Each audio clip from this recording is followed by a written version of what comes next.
Understanding, take it down a notch.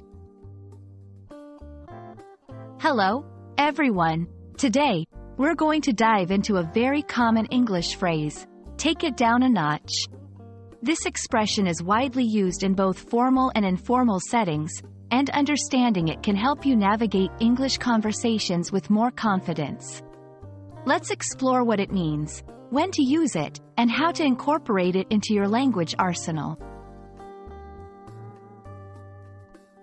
Take it down a notch is an idiomatic expression used to ask someone to reduce the intensity, enthusiasm, or volume of whatever they are doing or saying. It's akin to telling someone to calm down, be less intense, or lower the volume. The notch metaphorically refers to levels or degrees of intensity, as if adjusting a dial or slider. This phrase can be used in a variety of contexts. In social situations, to ask someone to speak more quietly or to be less aggressive. In professional settings, to request a colleague to be less forceful or assertive in a meeting or discussion. During arguments or heated discussions, as a way to de-escalate the situation. It's important to note the tone and context when using this phrase, as it can come across as condescending or rude if not used carefully. 1. During a lively debate, you might say, "I understand your passion, but let's take it down a notch so everyone has a chance to speak." 2. If someone is playing music too loudly, you could say, "Can you take it down a notch? I'm trying to read."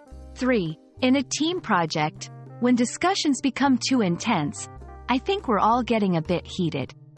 Let's take it down a notch and focus on finding a solution. If you're looking for different ways to express the same idea, consider these phrases. Lower your volume, please. Let's calm down a bit. Can we dial back the intensity? Let's not get too carried away.